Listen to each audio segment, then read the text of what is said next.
मेरो बुढा हाँस धर्नु जाँदैछ।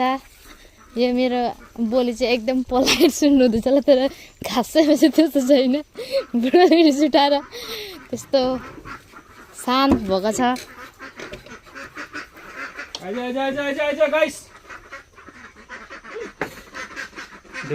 दर्शकबिनहरू हाँस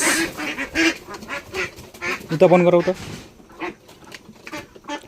यहाँ देख्न सक्नुहुनेछ आज चाहिँ हाँस सप्लाई गर्नुपर्ने छ, त्यसको लागि यिनीहरूलाई पक्रिनु पर्यो। नानी गो इनसाइड, पक्र हाँस। हो जाऊ तिमी जाऊ, उता गरौ पो तिमी।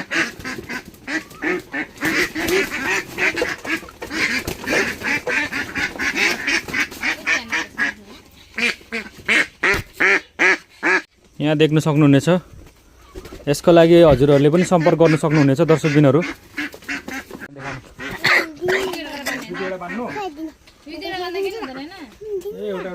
खुट्टाको मुलो हुन्छ थिएन।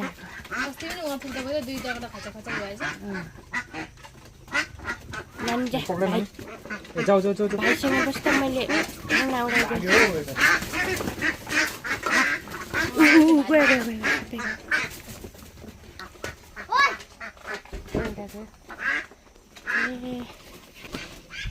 पुरा हाँस बेच्ने लानु 500 रुपियाँ एउटा हाँस।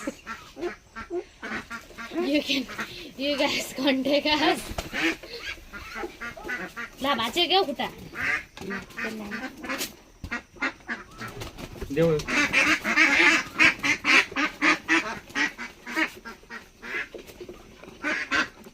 नानी जा भनेको भाइसँग जा न हौ, त्यहाँ थाङ्नाले मुख छोप्छ नि हेर्दै गर्छ।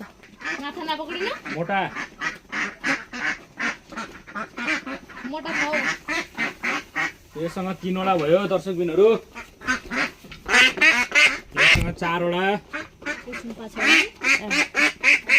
5 वटा।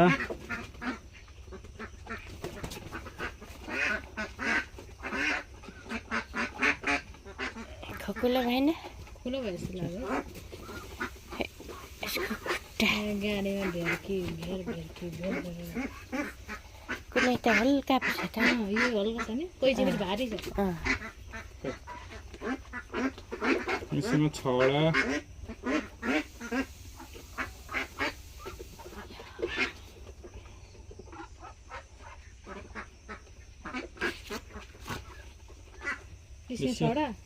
यो त यत्रो भारी फेरि बेसी हल्का हो न र